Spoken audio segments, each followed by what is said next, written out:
Hello anime lovers, स्वागत है आपका वाइपर एनिमे एक्सप्लेन्ड चैनल पर। और आज हम देखेंगे लॉर्ड ऑफ द मिस्ट्रीज के एपिसोड नंबर 8 को। इसके पिछले एपिसोड्स की लिंक आपको डिस्क्रिप्शन में मिल जाएगी। तो चलिए जानते हैं आगे की कहानी को एपिसोड नंबर 8 के साथ, जिसका नाम है लूजिंग कंट्रोल। अब तक हमने देखा कि क्लाइंट को पता चलता है कि उसके साथ होने वाले इतने सारे कोइंसिडेंस के पीछे जरूर कोई मास्टरमाइंड है जो कि लाल चिमनी वाले घर में रहता है, पर इसके अलावा वो और कुछ नहीं जान पा रहा था क्योंकि ये मास्टरमाइंड जो भी है बहुत स्ट्रॉन्ग है। क्लाइंट को हम एजिक के साथ नदी किनारे देखते हैं, जहां वो सोच रहा था कि डिविनेशन से काम नहीं चलेगा, उसे कोई और हथियार इस्तेमाल करना होगा। तभी उसे याद आता है कि जब लास्ट टाइम उसने सन गॉड पर डिविनेशन किया था तो उसे सन चार्म की रेसिपी पता चली थी, पर उन्हें बनाने के लिए क्लाइंट को उसी आर्टिफैक्ट सैक्रेड सन एम्बलम की जरूरत लगेगी, जो कि नाइट हॉक्स की तिजोरी में बंद है। तभी उसके दिमाग में एक आइडिया आता है और वो एजिक से कहता है कि उसके पास एक प्लान है, पर उसमें उसे एजिक की मदद लगेगी। प्लान ये था कि एजिक अपने भूतों की सेना में से कुछ भूत शहर में छोड़ दे जो कि लोगों को डराएं। ये केस सॉल्व करने के लिए नाइट हॉक्स को आना पड़ेगा, और क्योंकि मामला भूतों का है तो वो अपने साथ सन एम्बलम भी लेकर आएंगे, जिससे वो एम्बलम क्लाइंट के हाथ भी लग जाएगा और वो उसका इस्तेमाल कर फ्लेरिंग सन चार्म बना लेगा। इसके बाद क्लाइंट ग्रे फॉग में मीटिंग करने जाता है, जहाँ ऑल्गर उसके लिए रोजेल डायरी का एक पन्ना लेके आया था। उसमें ज्यादा कुछ नहीं था, बस एक आइलैंड का जिक्र था। खैर, ऑड्री क्लाइंट से माफी मांगती है कि इस बार वो रोजेल डायरी का कोई पन्ना नहीं ला सकी। साथ ही वो नए पन्ने ढूंढने के लिए कुछ सीक्रेट बियॉन्डर ग्रुप से कांटेक्ट करने में भी लगी है। वो इन दोनों से पूछती है कि उसे इन हिडन ग्रुप्स के बारे में जानकारी चाहिए। ऑल्गर अब क्लाइंट की तरफ देखने लगता है तो क्लाइंट मन में बोलता है कि अरे भाई, मुझसे उम्मीद मत रखो, मैं तो खुद यहाँ तुमसे इन्फॉर्मेशन लेने आता हूँ। ऑल्गर कहता है कि उसे भी इन हिडन ग्रुप्स के बारे में ज्यादा जानकारी नहीं है, लेकिन जितनी है वो बताने के लिए भी ऑड्री को बड़ी कीमत चुकानी पड़ेगी, जो है 1000 पाउंड्स नगद। ये सुन क्लाइंट चौंक जाता है कि 1000 पाउंड में तो एक बंगला खरीदा जा सकता है। जानकारी लेने की इतनी बड़ी कीमत। ऑड्री भले ही राजघराने से है, लेकिन इतने पैसे तो उसके लिए भी ज्यादा होंगे। ऑड्री कहती है कि कोई बात नहीं, 1000 पाउंड ऑल्गर के बताए एड्रेस पर पहुंचा दिए जाएंगे। ऑल्गर अब बताने लगता है कि अभी के टाइम 100 से भी ज्यादा सीक्रेट ऑर्गेनाइजेशंस हैं। एंशिएंट ग्रुप्स जो कि 4th ईपॉक में बने थे, उनके नाम है सीक्रेट ऑर्डर, डीमनस सेक्ट और मोजेस एस्केटिक सेक्ट। मोजेस इनमें सबसे नया है। इनके पास मिस्ट्री प्रायर की रेसिपी होती है। क्लाइंट को याद आता है कि ओल्ड नील का सीक्वेंस भी तो मिस्ट्री प्रायर है। खैर, ऑल्गर आगे बताता है कि इस ग्रुप के मेंबर्स नॉलेज की पूजा करते हैं और अपने गॉड को हिडन सेज कहकर बुलाते हैं। पहले इस ग्रुप की काफी इज्जत की जाती थी, लेकिन अब ये एक इविल ग्रुप बन चुका है। ऑड्री पूछती है कि ऐसा क्यों? नॉलेज की पूजा करना तो इविल नहीं होता, जिस पे ऑल्गर कहता है कि नॉलेज ही इविल बन जाए तो? ऐसा कहा जाता है कि हिडन सेज जिंदा हो गया था और वो एक इविल गॉड बन गया। वो इन्हें कुछ और ग्रुप्स का भी बताता है जो 200-300 साल पहले ही बने हैं, जैसे ऑरोरा ऑर्डर या एलिमेंट डॉन। ऑड्री इस जानकारी के लिए उसे शुक्रिया कहती है और क्लाइंट इस मीटिंग को यहीं पर एंड कर देता है। खैर, अब कुछ दिन बीत गए थे और क्लाइंट सोचता है कि अब तक तो एजिक के भूतों ने शहर में हंगामा मचा दिया होगा। तभी उसे एक बच्चे के चिल्लाने की आवाज आती है कि आज की ताजा खबर, डॉकयार्ड पर कुछ भूतिया चीजें हो रही हैं। क्लाइंट उसे रुकने को बोलता है और न्यूज़पेपर खरीदने के लिए भागता है। गेट पर ही उसे बेंसन और मेलिसा मिल जाते हैं और मेलिसा उसकी जेब में गन देखकर हैरान हो जाती है। आपको याद दिला दूं कि इन दोनों को नहीं पता कि क्लाइंट पुलिस में है और बियॉन्डर का काम करता है। खैर, क्लाइंट कुछ बहाना बना देता है कि उसके पास बंदूक क्यों है। फिर वो न्यूज़पेपर खरीद कर पढ़ता है कि एवरनाइट गॉडेस के भक्तों के साथ भूतिया चीजें हो रही हैं, लेकिन अभी तक किसी को कोई नुकसान नहीं पहुंचा है। यानी ये भूत एजिक नहीं भेजे थे।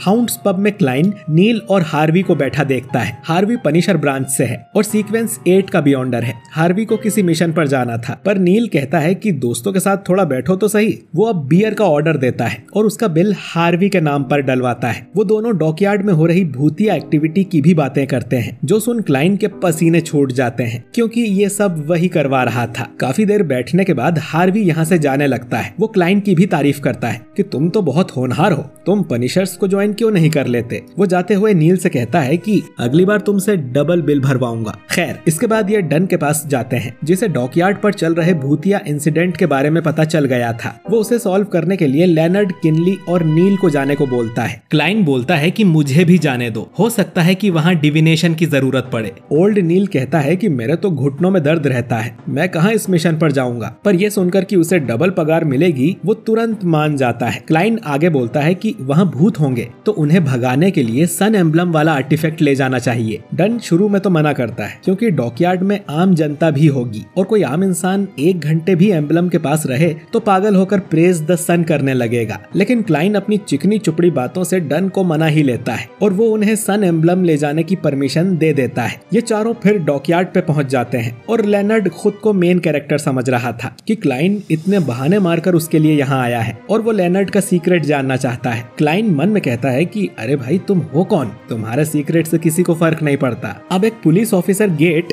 इन्हें एक वेयरहाउस की तरफ ले जाने लगता है क्योंकि सबसे ज्यादा भूतिया इंसिडेंट इसी में हुए थे। यहाँ काफी भीड़ जमा थी और जनता सोचती है कि ये लोग कोई भूत भगाने वाले बाबा हैं। आपको याद दिला दूं कि यहाँ की आम जनता को सुपर पावर्स या बियॉन्डर्स के बारे में कुछ नहीं पता है। खैर, लेनर्ड अब इनके सामने नाटक करता है कि आपने सही पहचाना, हम भूत भगाने वाले बाबा हैं। इसके लिए मैं अपने साथ पवित्र जल, पवित्र चाकू और ये लहसन लाया हूँ। ये लोग अब वेयरहाउस के अंदर जाते हैं जहाँ इन्हें कई सारे भूत दिखाई देते हैं जो कि कुछ लोगों को वश में भी कर लेते हैं। ऑफिसर गेट तो कुत्ते की तरह भौंकने लगता है। एक भूत क्लाइन के पास भी आता है। क्लाइन मन में कहता है कि भाई मेरे पास मत आओ, मेरा भांडा फोड़ोगे क्या। सीक्रेट एम्बलम एक्टिवेट होने लगता है तो क्लाइन भूतों को इशारा कर देता है कि यहाँ से चले जाओ और सारे भूत यहाँ से भाग जाते हैं। इसके बाद नील और क्लाइन बाकी जनता के सामने एक नाटक करते हैं कि वो भूत भगाने का रिचुअल कर रहे हैं और कमरे में जल छिड़क कर लहसन फेंक देते हैं और ये नाटक देख आम जनता खुश हो जाती है। इसी समय हम एक घोड़ा गाड़ी को देखते हैं जिसका घोड़ा पागल हो जाता है और वो एक लेडी से टकराने वाला था लेकिन हार्वी उसके सामने आ जाता है। ये प्रेग्नेंट लेडी वही मैगॉस थी जो हार्वी का शुक्रिया कर यहाँ से जाने लगती है। नील हार्वी के पास आकर पूछता है कि तुम्हें तो किसी मिशन पर जाना था ना। हार्वी कहता है कि वो लेडी ही मेरा मिशन है, मुझे उसका पीछा करना है ताकि उस चोर लेवेनस के बारे में कुछ पता चल सके जिसने लोगों को 10,000 पाउंड का चूना लगाया है। हार्वी अपने बोतल से दारू पीने लगता है तो नील उससे कहता है कि थोड़ा कम पिया करो वरना पीते पीते ही किसी दिन मर जाओगे। जो सुन हार्वी हंसने लगता है कि हमारे लिए इससे अच्छी मौत और क्या होगी। इतना कहकर वो यहाँ से चला जाता है और क्लाइन नील से पूछता है कि लगता है आप दोनों में अच्छी दोस्ती है। नील बताता है कि हम दोस्तों का एक ग्रुप हुआ करता था, वो मेरे घर ड्रिंक करने आते थे और मेरी वाइफ हमारे लिए पियानो बजाया करती थी। उसकी कुछ सालों पहले डेथ हो गई और हमारे दोस्तों के ग्रुप में सिर्फ मैं और हार्वी ही जिंदा बचे हैं। ये सुन क्लाइन को बुरा लगता है। नील कहता है कि नॉर्मल तरह से मरना तो हमारे लिए किसी चमत्कार जैसा है क्योंकि ज्यादातर बियॉन्डर अपना कंट्रोल खोकर मरते हैं। खैर, वो बाकी भूतों को भगाने में लग जाते हैं और मिशन पूरा करने में इन्हें शाम हो जाती है। किनली बोलता है कि कितने अजीब भूत थे, इन्होंने किसी इंसान को चोट नहीं पहुंचाई। लेनर्ड अब क्लाइन से कहता है कि डिविनेशन करके पता करो कि इसके पीछे कौन है। क्लाइन अब डिविनेशन करता है। वो सोच रहा था कि उसे एजिक दिखाई देगा लेकिन ऐसा नहीं होता।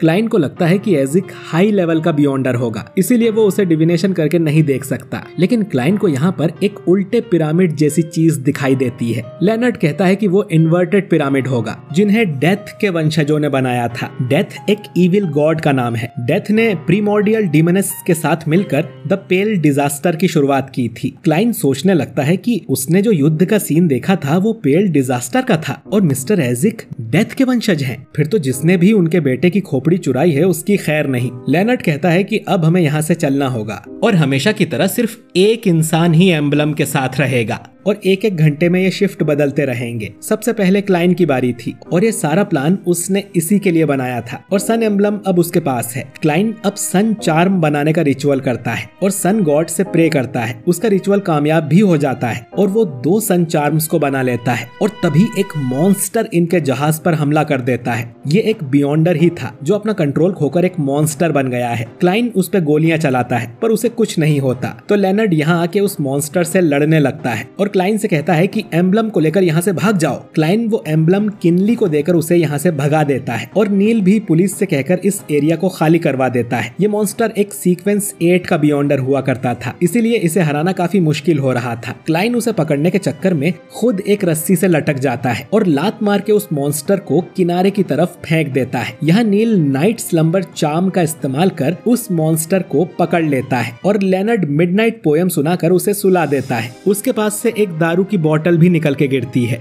जिसे नील पहचान जाता है कि ये तो हार्वी की बोतल है, यानी कि ये मॉन्स्टर कोई और नहीं बल्कि हार्वी है। लेनर्ड कहता है कि ये पूरी तरह अपना कंट्रोल खो चुके हैं, इन्हें मारना ही होगा। तो नील बोलता है कि ये काम मैं खुद करूंगा और नील अपने हाथों से अपने आखिरी बचे दोस्त को गोली मार देता है। इसके बाद हम नील को अपने घर में पियानो बजाते देखते हैं। क्लाइन को उसके घर में उसके सभी दोस्तों की फोटो मिलती है जो सभी अब मर चुके हैं और नील अकेला ही रह गया है। क्लाइन अब अपने घर जाके सोचता है कि हार्वी तो बिल्कुल ठीक लग रहे थे, फिर अचानक ही उन्होंने अपना कंट्रोल कैसे खो दिया। बियॉन्डर का कंट्रोल खोना तो बहुत बड़ी प्रॉब्लम है, ऐसे तो वो सब एक न एक दिन मारे जाएंगे। क्लाइन अब सोचता है कि जितना हाई लेवल का बियॉन्डर होता है उतने ही उसके कंट्रोल खोने के चांसेस कम हो जाते हैं, तो उसे जल्द ही क्लाउन पोशन पीकर सीक्वेंस 8 पर चले जाना चाहिए और उसे एक्टिंग मेथड के बारे में किसी तरह अपने साथियों को भी बताना होगा ताकि वो भी जल्दी अपना पोशन डाइजेस्ट करें और उनके कंट्रोल खोने के चांसेस कम हो जाएं। और ये एपिसोड यहीं पर एंड हो जाता है। तो दोस्तों आज का ये एपिसोड शुरू में काफी फनी था